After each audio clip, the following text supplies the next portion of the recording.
10 € offerts. Et votre premier pari remboursé en cash. Avec le lien en description et le code promo JDR10.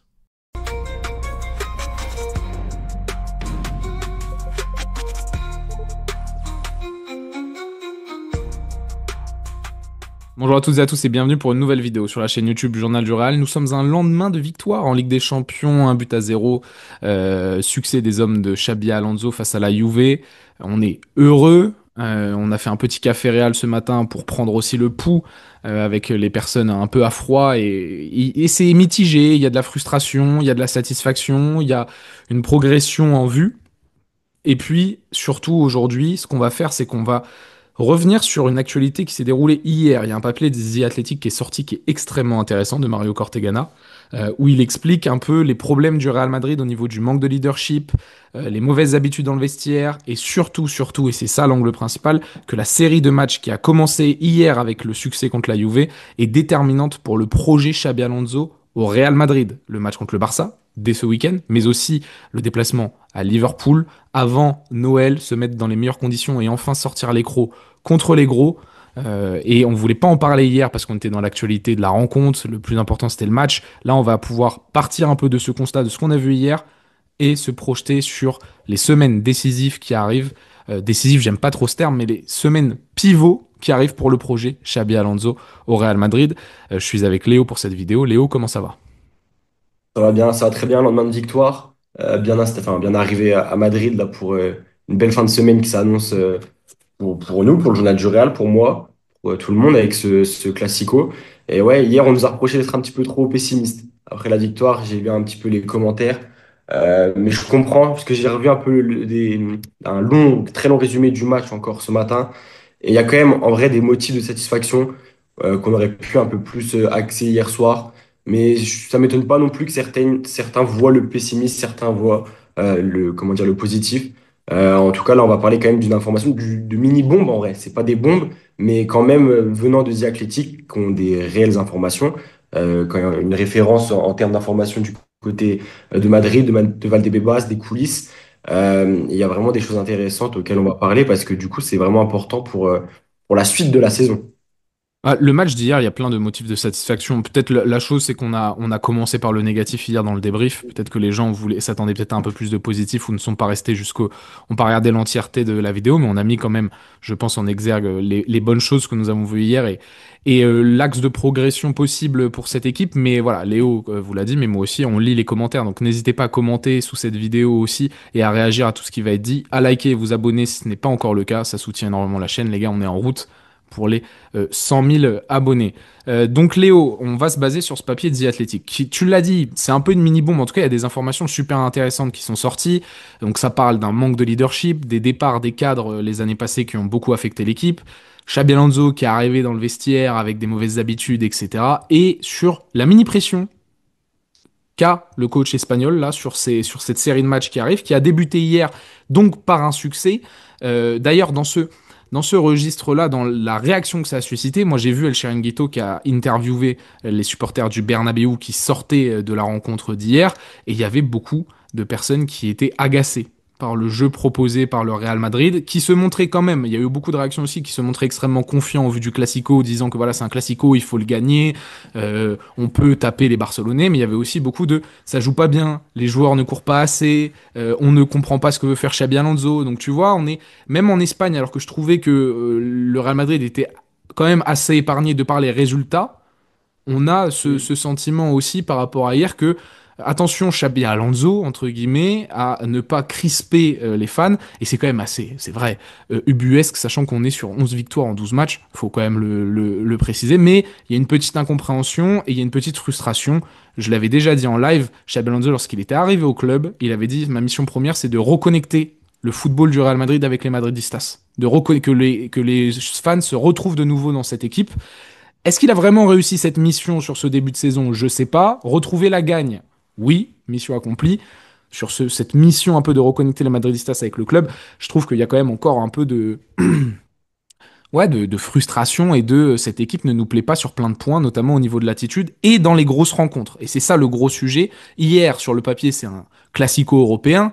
Juve Real Madrid historiquement. Alors c'est une Juve malade. Moi je l'ai dit quand même, je loue cette équipe hier elle était loin d'être ridicule malgré le plan de jeu un peu simplé de bloc bas plus j'explose en compte. Mais c'est un football que moi d'ailleurs j'apprécie s'il est bien exécuté, ce qui a été sur deux trois séquences le cas du côté de la Juve hier. Mais c'était dans ce truc de gros match de Ligue des Champions. Il y a le Classico tout de suite qui arrive, match qui est un des matchs les plus déterminants de la saison, même si c'est pas sur ce match-là qu'on gagne la Liga ou autre, on peut mettre un gros coup sur la tête des Barcelonais et nous lancer définitivement une vraie bonne dynamique et rassurer autant les fans que rassurer Xabi Alonso et son staff, parce que c'est ce que dit le papier de The Athletic, et j'ai envie tout de suite de rentrer dans ça, mais en gros, Xabi Alonso et son staff estiment avoir beaucoup à prouver face à la Juve, le Barça et Liverpool après les lourdes défaites contre le PSG et l'Atlético. Je trouve que ça en dit long.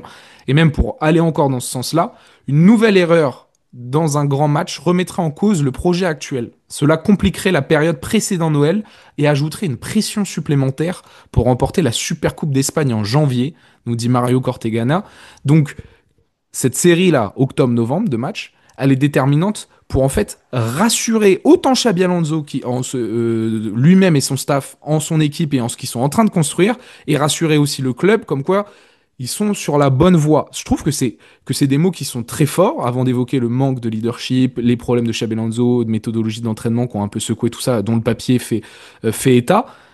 Ouais, on savait qu'il y avait une mini pression contre la Juve. Le résultat est là. Il y a une vraie progression là-dedans, mais il y a aussi des points négatifs. Encore une compo surprise, blablabla. Bla, bla, bla. Et là, le Classico, il va être déterminant dans cette perception qu'on a du projet Xabi Alonso au Real Madrid. Ouais, complètement. Après, remettre carrément en cause tout le projet, ça me semble un peu fort, tu vois. En cas de mauvais résultat au Barça et Liverpool, ça pourrait quand même remettre en cause les ambitions du Real sur la saison. On me dit, c'est vrai que sur la saison, si tu perds face à Liverpool et que tu fais même un nul face au Barça, parce que j'estime qu'un nul, ce serait pas un bon résultat. Ok, pour la saison, tu vas revoir tes ambitions à la baisse, surtout sur la scène européenne. Tu vois, tu te dis, ah, pour ce genre d'événement, tu n'es pas encore prêt. Après, pour le projet, ça va prendre du temps. Moi, je suis plutôt étonné quand même que malgré les résultats qui sont positifs, 11 sur 12, on l'a dit, 3 sur 3 en Ligue des Champions, les supporters madrilènes soient quand même un peu frustrés, alors que d'habitude, c'est plutôt l'inverse. Moi, je m'attendais à du jeu, à vraiment une progression dans le jeu, parce que Xabi Alonso nous l'a promis, comme tu l'as dit, avec cette fameuse phrase. J'espère que les supporters allumeront leur télé pour regarder le Real, Mhm. prendront du plaisir pour leur télé. Ça, il a vraiment mis l'accent là-dessus. Et au final, je me suis dit, ça, on allait le voir, mais par contre, qu'au niveau des résultats, ça pouvait ne pas suivre. Ouais, c'est Ça va l'inverse. prendre Ouais, ouais. Mhm. Finalement, c'est l'inverse. Et je pensais que si ça avait été l'inverse, là, les supporters auraient été vraiment exigeants avec lui parce qu'on sait, il y a vraiment au Real Madrid les résultats tout de suite. On ne prend pas le temps, on est très peu patient. On veut les résultats, on veut la gagne, les 3 points, on veut être dans la course partout, dès le début, dès le mois de septembre, dès le mois d'octobre. Finalement, c'est l'inverse et les fans sont quand même frustrés. Et ça en dit beaucoup sur quand même ce qu'on attend de Xabi Alonso. On sait L'exigence, que ouais. on sait que le mariage peut être parfait. On sait, les gens ont vu, même les Madrilènes, même ceux qui sont vraiment cantonnés au Real Madrid et à la Liga, ont vu ce qu'il a fait avec le Bayern Leverkusen et savent ce qu'il peut apporter à cette équipe. Après, évidemment, moi, ce qui me frustre un petit peu, en vrai, l'attitude dans les gros matchs, ça me frustre également parce qu'on l'a vu la saison passée. Mais moi, c'est que plus les matchs avancent, moi, j'ai l'impression de retrouver cette patte Xabi Alonso. Au début, il y a eu énormément de manquements dans les premiers matchs de Liga, même en Coupe du Monde des clubs, tout n'était pas parfait, mais tu sentais que Xabi Alonso voulait imposer quelque chose. Et plus les matchs passent, plus j'ai l'impression que le tacticien espagnol, il veut s'adapter quand même à ses joueurs. Et il est un peu en mode, je, ok, je vais un peu me calmer dans cette idée d'imposer ma patte et je vais m'adapter à ce que j'ai et je vais essayer quand même de, au final, avoir le résultat parce que c'est le résultat le plus important. Et plus les matchs passent, moins j'ai l'impression d'avoir une équipe Xabi Alonso-esque, tu vois. Mhm. Et donc ça me pose un petit peu problème parce que j'ai peur que ce soit le cas sur toute la saison et que même s'il y a des résultats face au Barça et à Liverpool, s'il n'y a pas la manière, je vais quand même me dire, ah, il manque quand même quelque chose. Mais en tout cas, si le Real bat le Barça et Liverpool, il y aura énormément de points positifs à retenir. Et on pourra se dire, OK, quand même, pour un nouveau cycle, avec un nouvel entraîneur, avec des nouveaux joueurs, avec des cadres qui sont partis, c'est quand même pas mal, tu vois. Hmm. Moi, je veux. Alors, je suis d'accord sur ton analyse. C'est surprenant que le prisme se soit un peu inversé sous Xabi Alonso. Après, voilà, nous, on est notamment moi aussi auprès de la communauté, donc Journal du Real, on trouve que je peux être extrêmement exigeant aussi. Moi, je pense pas qu'un match nul contre le Barça serait foncièrement un mauvais résultat. Loin de là. Ça dépendra aussi de la manière, de comment ça va être fait. Est-ce que c'est poussif? De la manière dont on va jouer? Moi, par contre, ce que j'estime, c'est que on doit envoyer un message contre les gros sur le fait qu'on n'est plus une équipe petit bras, qu'on a peur de personne. Et ça, le match contre le Barça et contre Liverpool est une vraie opportunité pour le faire. Alors Liverpool, oui, d'ailleurs, ils viennent de gagner contre Francfort hier. Ils ont envoyé 5 buts, je crois, 5-1. La preuve que la Bundesliga, la défense aussi, il y a des moments, bref. Mais ils étaient sur 4 défaites de suite. Mais là, il y a l'opportunité. Ils ont bien commencé contre la Juve d'affirmer le fait que on est de retour sur le devant de la scène, qu'on regarde le Barça droit dans les yeux, que Liverpool, on peut les jouer chez eux, leur poser des problèmes, et j'attends du résultat presque plus. Moi, si on bat le Barça, peu importe la manière, je serai content. Le message, il est envoyé. On a enfin, excusez-moi, on a enfin remporté un gros match. Et par contre, si on n'est pas dans le résultat, qu'on sort l'écro, qu'on montre que l'attitude, qu'on est concerné, qu'on se fasse pas rouster, quoi. Je vous en conjure, qu'on fasse quelque chose. Contre ce Barça, franchement, il y a des opportunités, il y a une opportunité de ce qu'on a pu observer de cette équipe d'Hansi Flick. Il y a des choses à faire. Contre ce Liverpool d'Arne Slot, c'est pareil. Ils nous ressemblent terriblement parce qu'ils sont en train de s'adapter, non pas à un nouvel entraîneur, mais à un nouvel effectif avec beaucoup de chamboulements cet été. Nous, il y a eu aussi du chamboulement et surtout un nouvel entraîneur. On est très exigeant avec Xabi dans le jeu parce qu'il a communiqué aussi là-dessus. Parce qu'il a communiqué Ça, aussi là-dessus, c'est une réalité.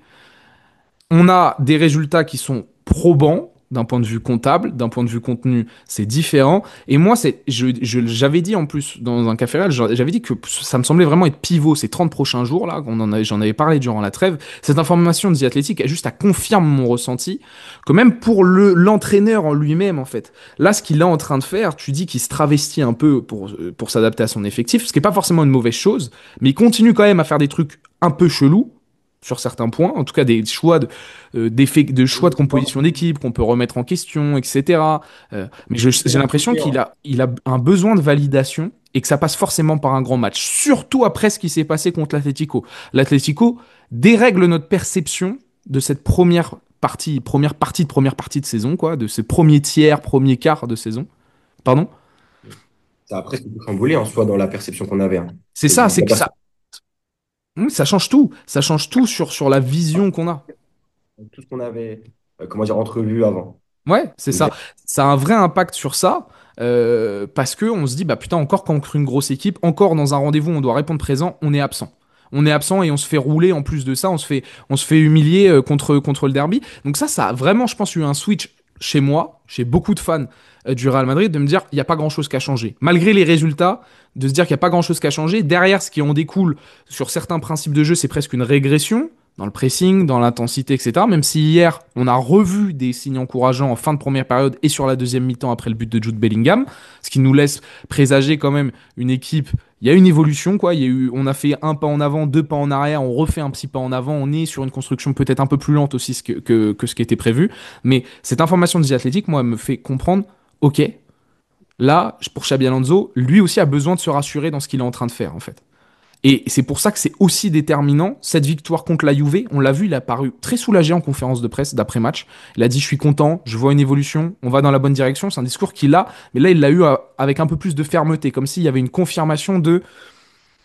Il y a Arda, très bien. Bellingham, je commence à être rodé. Vini, il est de retour avec le sourire, c'est une bonne nouvelle. Tu vois, tout est en train de s'aligner petit à petit. Hier, il y a du moins bien, il y a du bien, il y a surtout la victoire. Est-ce qu'on peut confirmer contre le Barça et aller chercher un bon résultat et surtout voilà montrer qu'on est présent dans un grand match et derrière contre Liverpool sur une scène européenne à l'extérieur aussi de nouveau performer et ça passe Léo aussi par le leadership et ce papier met en exergue ce manque de leadership, cette crainte du club. Le club s'inquiète d'un manque de leadership dans le vestiaire selon plusieurs sources. Après le match contre l'Atlético, ça Valverde en avait parlé. Une franche discussion a eu lieu entre les joueurs avec notamment des critiques adressées aux plus jeunes pour leur attitude avant la rencontre, quand je vous dis qu'il y a un mal qui est un peu plus profond au niveau de l'attitude dans cette équipe, il y a vraiment un truc depuis un an qui s'est détérioré, et je poursuis et je te fais réagir là-dessus. Xabi Alonso aurait découvert un vestiaire avec des mauvaises habitudes au moment de son arrivée. Depuis, il travaille à instaurer une nouvelle culture en insistant sur des points clés comme la ponctualité, l'intensité à l'entraînement. Ils sont passés d'un entraîneur peu impliqué dans les séances Ancelotti à un coach qui semble être un joueur de plus, ce qui est un peu un bouleversement dans la méthodologie d'entraînement. Et au niveau des leaders, l'effectif du Real contre des cadres, mais au sein du club, on a le sentiment qu'il ne possède plus autant de leaders qu'avant. Luka Modric, Toni Kroos, Lucas Vasquez, et qu'en gros, on est passé d'une équipe, si tu veux, à un vestiaire exemplaire lors de la saison 23-24 à un groupe marqué par davantage d'ego et de tension depuis l'année dernière, et ça se ressent encore cette année, et l'absence de trophée n'a fait qu'aggraver cette situation. Et donc, pour ponctuer sur ça, le papier de The Athletic dit que il y a 3 leaders qui se dégagent de cette équipe, à voir si ce sont des bons ou des mauvais leaders. Kylian Mbappé a franchi un cap, il est décrit davantage comme un leader sur le terrain, et Fede Valverde et Aurélien Tchouameni, de par leur éthique de travail aussi, sont respectés au sein du club.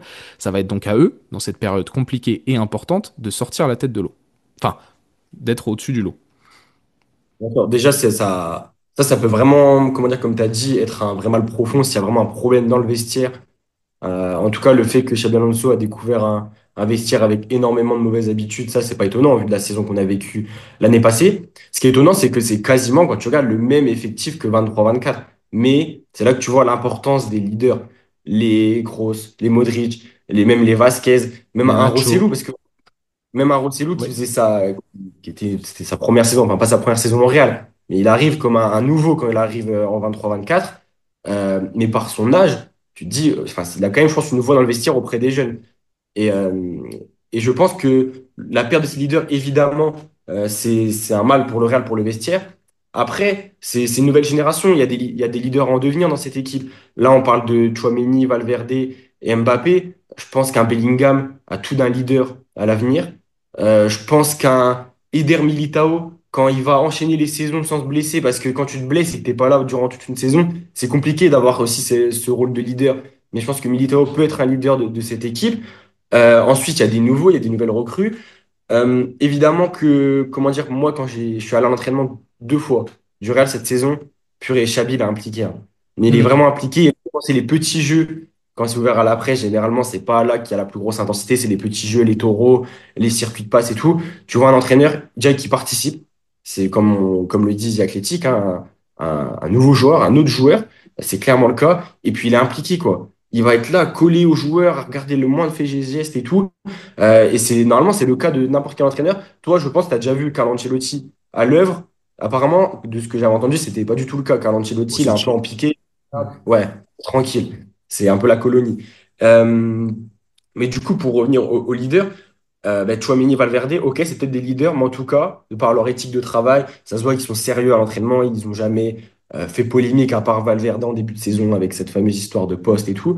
Mais en tout cas, sur le terrain ou quand le Real est en difficulté, en fait, le leader, c'est quand tu es en difficulté. Et quand le Real a été en difficulté, je pense au match face à l'Atlético, je n'ai pas vu de leader. Je n'ai pas vu de réaction. J'ai pas vu un Tchouaméni méchant, un Valverde méchant. Parce que Valverde, la grinta, Valverde, il est là, il va en Un donner. Mbappé montrer l'exemple devant, presser, ne rien lâcher.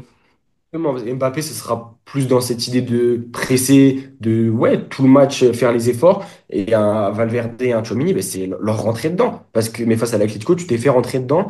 Donc si c'est eux les leaders par leur éthique de travail, il faut qu'ils le montrent lorsque ça va pas. Et Mm. je pense qu'ils auront l'occasion de le montrer parce que même si tu fais des bons résultats face au Barça et à Liverpool, tu peux vraiment te retrouver dans des séquences à certaines, comment dire, périodes du match où tu es en difficulté. Et là, ils vont devoir montrer que c'est des leaders. Je pense que Bellingham peut être un leader. Vraiment, je pense que Bellingham peut vraiment être un leader. Arda Güler est beaucoup trop jeune pour être un leader. Mais au vu de ce qu'il a montré hier, c'est pas loin d'être un mini patron, Montrer franchement, l'exemple, parce ouais. que ouais, complètement, ouais, exactement, dans cette idée de montrer l'exemple. Carreras en début de saison, c'était un peu le cas aussi. Donc voilà, après, c'est une nouvelle génération, c'est un nouvel effectif. Donc on va pas être définitif là-dessus. Mais c'est évident que maintenant, tu n'as plus que Carvajal et Thibaut Courtois en leader, en joueur d'expérience. Mais et ce qui Donc, est intéressant avec cette partie aussi de l'article, c'est que ça révèle toute la complexité de la situation actuelle du Real Madrid. Parce que moi, quand j'entends qu'en gros le club estime qu'il y a un manque de leadership, qu'il y en a qui sont en devenir, mais qu'il y avait des craintes avec les départs des cadres, etc. Ça sous-entend aussi une période, entre guillemets, de transition.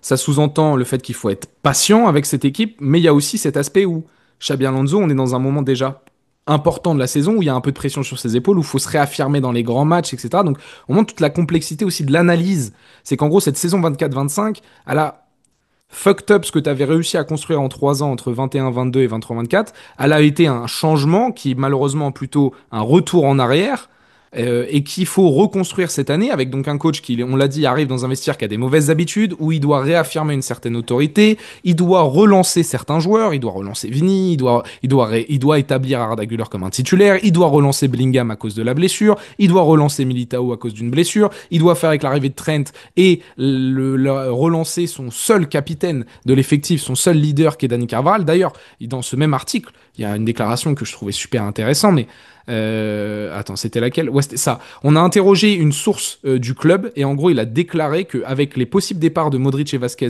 à la fin de la saison 24-25, le problème, il disait que si les deux partent, ça va devenir très compliqué. Ce n'est pas un problème technique, mais plutôt d'ambiance. Si Carvajal se retrouve seul, il explosera en un mois. Je trouve qu'elle est, Carrément. je trouve qu'elle est, C'est ça. c'est un oracle parce que Ah, mais Carvajal, il a pas. explose. Vas-y, vas-y. Car- Carrément explosé. Le terme, Mais il explose en moi. Comme s'il pouvait pas se voir les autres, quoi. Qu'il non, était mais avec son, avec c'est des petits c'est clans. c'est ça, c'est que non, mais c'est qu'en mode, c'est exactement, on a eu le même discours sur Modric l'année dernière. Modric, t'avais les mêmes craintes. Tu vois, l'article, il commence en disant que Ancelotti voulait absolument réussir à prolonger Kroos et même Nacho, parce que, en gros, il considérait qu'en gros, il fallait qu'au moins soit Modric, soit Kroos, soit Nacho ou autre restent au club pour que le club continue de bien tourner, en fait, en interne. Et Modric, l'année dernière, on vous l'a révélé, il était totalement esselé dans le vestiaire. Il ne se retrouvait plus dans cette équipe parce qu'il avait perdu Kroos, parce qu'il avait perdu Nacho, parce qu'il arrivait. C'était trop pour lui ce poids d'exemplarité, de leadership avec des jeunes qui commençaient un peu avec et ce vestiaire qui commençait à se dégrader petit à petit. Les petites guerres d'ego, prolongation de Vini, Bellingham et Mbappé qui est le détonateur du jeu. Enfin, tu vois, il y avait plein de choses comme ça. Et là, cette phrase qui dit Carvajal explosera si Vasquez ou Modric, les deux s'en vont. Les deux se sont en allés et Carvajal n'a pas encore explosé, mais on a déjà vu un joueur quand même physiquement faire un bon retour physique, mais mentalement, carton rouge contre Marseille, être un peu moins bien contre l'Atlético, tu plonges, t'es comme tout le reste, tu montes pas le côté leadership parce qu'il est peut-être aussi un peu trop seul dans ce vestiaire. Et c'est là où voilà, t'as cette dualité de, là on arrive dans un moment très important pour le projet de Xabi, et nous, fans du Real Madrid, peut-être moi en particulier plus, je suis très exigeant et très impatient à l'idée de voir cette équipe redorer son blason, mais aussi on comprend qu'avec toutes les problématiques de leadership, de changement d'effectif, un nouveau coach, qu'il faut énormément de patience là-dessus et que le mal est plus profond que simplement ça jouait mal sous Ancelotti. Hmm. Oui, complètement. Oui, oui, oui. Après, tu vas pas garder dans ton effectif des leaders juste parce que c'est des leaders, tu vois. Tu as besoin de leaders, évidemment. Mais un Vasquez, je pense que c'est une bonne chose qu'il parte l'année passée.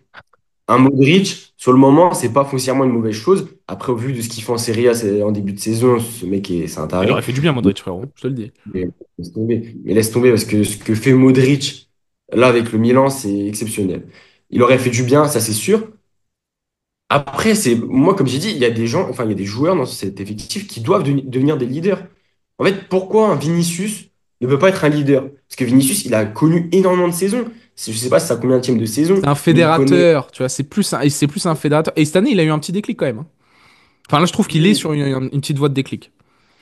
bien sûr. Après, dans l'aspect leader, tu as aussi les joueurs qui ne jouent pas beaucoup, mais que quand ils jouent, tu vois leur côté leader, comme les Nacho, peut-être comme un Rosselló était, peut-être comme un Vasquez a été à certains moments quand il était pas un Exactement. titulaire.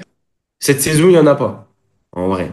Celui qui est là au club depuis de nombreuses années, qui joue pas beaucoup, Denis Ceballos. J'ai du mal à voir un leader à travers Denis Ceballos, tu vois. Un Sur côté le terrain, leader, oui, mais le vestiaire. ouais, ouais, je pense pas non plus.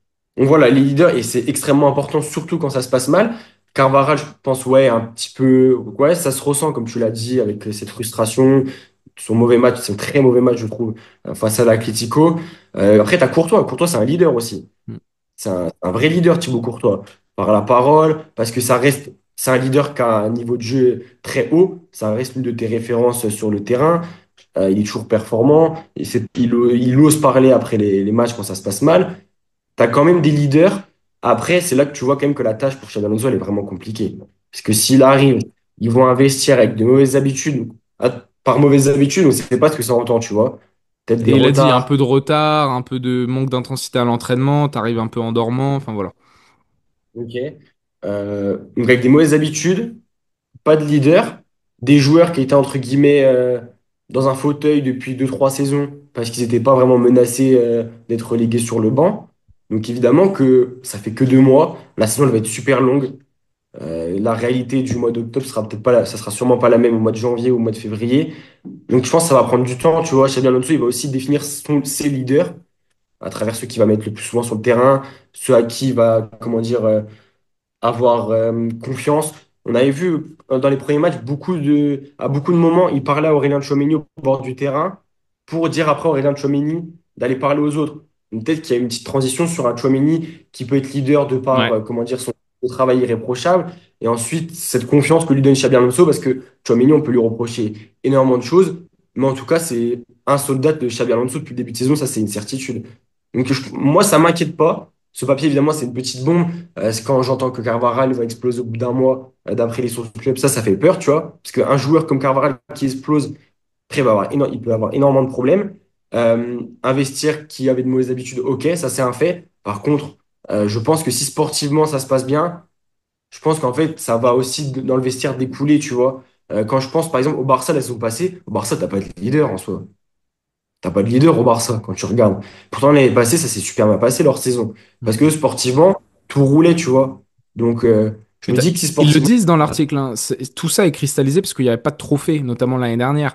Et là, c'est pour ça, et c'est pour ça que je parle de, c'est pour ça que je pense que pour Xabi Alonso, le Classico, la Juve, là, qui a déjà réussi, mais surtout le Classico Liverpool, c'est ce qui va te permettre de mettre un point d'exclamation sur ce qu'on est en train de faire, c'est bien. Et prouver à ces joueurs que ce qu'on est sur la bonne voie, qu'on peut gagner contre des grosses équipes. Et c'est ça, c'est qu'en gros, regarde, on a un début de saison comptablement super bien. Pourtant, il y a déjà eu deux grosses polémiques, Vini, Valverde. Alors que normalement, au Real, quand ça gagne, c'est silence radio, tout se passe bien, etc. Là, il y a quand même eu des trucs qui sont sortis. Je veux pas jouer à tel poste. Rodrigo, détention, Rodrigo Vini, nan, nan, nan, nan. Et Nouvel entraîneur aussi. C'est ouais, aussi parce que c'est un entraîneur qu'il y a des nouvelles hiérarchies. Par exemple, avec ça bouscule, Benitez, ouais. avec Benitez, les résultats n'étaient pas foncièrement mauvais, tu vois. Et pourtant, il y a eu plein de polémiques. Ils n'étaient pas largués, hein. Hmm. Que Mais il c'est faisait pas 11 imperfect. sur 12. Non, ils étaient pas non plus 11 sur 12, c'est vrai. Mais oui, c'est vrai que, comme tu dis, normalement, quand ça gagne, on n'entend rien, tu vois. Mais c'est Mais pour ça qu'à mon avis, le Real attend avec grande impatience de remettre un gros coup sur la table. Ils espéraient que ça soit au derby. Ils ont pris leur gifle et c'est encore pire. C'est pour ça que je leur dis ça. Ça altère vraiment notre réalité sur le début de saison. Mais ils ont extrêmement hâte, Xabi Alonso, les joueurs et le club, de prouver lors du Classico que le projet est bon. C'est pour ça que c'est extrêmement important et que ce papier, je trouve que c'est ça dont il faut en tirer, le papier de The Athletic. Comprendre que la tâche est extrêmement compliquée au vu de toutes les difficultés que rencontre Xabi Alonso, manque de leadership, l'investir avec des mauvaises habitudes, et que là, il faut une victoire dans un grand match pour faire oublier la débat contre l'Atlético, mais surtout faire comme si on tournait la page de cette fin de 2024-2025 et tu sais, le point d'exclamation de Let's go le projet Xabi. C'est maintenant. Le projet non. Xabi Alonso, c'est maintenant. Après ce calendrier, comment dire, infernal, tu auras la trêve. Après la trêve, tu vas du coup venir avec une vraie dynamique. Tu vas pouvoir surfer sur la vague d'avant la trêve si tu as battu Liverpool ou le Barça ou les deux. Et ensuite, tu as la Super Coupe. Et si tu arrives à la Super Coupe en affrontant le Barça, par exemple, en les ayant battus en championnat, là, tu peux vraiment, ta saison, tu peux la lancer en fait. C'est Parce qu'au ça. final, tu démarres ni figue ni raisin avec contenu pas dingue, claque contre l'Atlético. Au final, tu finis l'année 2025 sur victoire face à la Juve, face au Barça, peut-être face à Liverpool. Victoire, ça fait un trophée du coup en Super Coupe. Et là, ta seconde partie de saison, tu vas en pleine confiance. Donc voilà, la saison, de toute façon, elle va être longue de toute manière, hein. Donc on aura le temps de voir, mais c'est vrai que là, c'est pas décisif. Mais comme tu as dit, c'est pivot, c'est charnière dans vraiment la dynamique de groupe, dans l'impression visuelle que va dégager ce Real, dans l'impression même du résultat, tu vois. Parce que même des fois, quand le Real ne jouait pas bien et que gagner, tu te dis, ah, ils sont chiants. C'est quand même, c'est une équipe méchante, tu vois. Ils vont avoir Mm. 3 frappes, 4, 3 buts, tu vois. Et ça, d'un côté, beaucoup de gens le critiquaient. Des fois, c'est un peu relou quand tu suis tout le temps le Real et Ouais, que mais c'est ce c'était genre. les non-fans du Real Madrid qui critiquaient ça. Nous, fans du Real Madrid, on se retrouvait dans cette équipe qui peut-être Ouais, n'était quand pas tu- flamboyante dans le jeu, mais faisait tout pour gagner parce que c'était notre ADN. Et Mais le notamment les match, gros matchs. bien sûr, le match face à City à l'Etihad 0-0, 1-1, où tu gagnes au péno, incroyable. Hmm. Tous les non-fans du Real avaient critiqué, hein. Moi, je trouvais ça incroyable. Hmm. Parce que City-là, pour le taper, il n'y avait que nous et que cette manière. Donc, Avec des tu as joueurs besoin de. qui se sont tués. Bellingham, il s'est tué. Vini, Rodrigo, ils se sont tués sur ce match-là. Tony Kroos, Charbon, c'était ça. Là, C'était ça. le match, de match aussi. Tu fais une victoire comme ça face à Liverpool, bon, c'est en poule, donc il y a moins d'enjeux. Mais si tu fais un match comme ça face à Liverpool à l'extérieur à Anfield, quand même, moi ça me va. Je peux signer, hein. L'attitude. Je pense que c'est là, ce que dit Xabi, allumer la télé, oui, mais reconnecter avec, avec les Madridistas, ça passe par retrouver cet ADN de on fait tout et on est prêt à tout pour gagner, pas de trucs individuels. Non, on fait tout pour gagner. Et C'est ça, on l'a pas attitude encore dans eu les sur le gros début de saison. matchs. Exactement, attitude dans les gros matchs et mettre entre guillemets des scores contre les petites équipes. Je pense. Parce que quand il parlait de reconnecter avec la Madridista, purée, c'était rare au Bernabéu sur les 3 4 dernières saisons que tu mettais des scores aux petites équipes à domicile, alors que le grand Real Madrid, des fois, ça va aller au-dessus des 4 buts d'écart, tu vois. Et le Largement. Barça le fait. Donc, je pense qu'il parlait aussi de ça, tu vois. Mm. Mais voilà. En tout cas, là, J-3, 4. J-4. J-3. On est quel jour? Je sais même pas, on est quel jour. Jeudi, Jeudi. vendredi, samedi, dimanche, ouais, J-3, J-3 avant le Classico, qui sera à suivre évidemment en direct sur la chaîne YouTube et Twitch du Journal du Real, commenté, gros avant-match d'à peu près 1 heure avec Pablo à partir de 15h, 15h15, coup d'envoi 16h15. Voilà, match extrêmement important pour le Real Madrid. J'ai hâte, on a hâte d'y être et voilà, on voulait vous parler de ce papier, de toute cette actualité. Je pense qu'on a bien débattu sur le sujet. Mettez-nous encore une fois en commentaire ce que vous pensez de tout ça et de ces informations de The Athletic et de ce match pivot, séquence pivot, avec aussi le déplacement à Liverpool. Et puis voilà, les amis, allez voir le site et les différents réseaux sociaux du Journal du Real. Merci beaucoup, Léo, de m'avoir accompagné pour ce débrief. Puis à très vite sur la chaîne YouTube. Ciao les gars.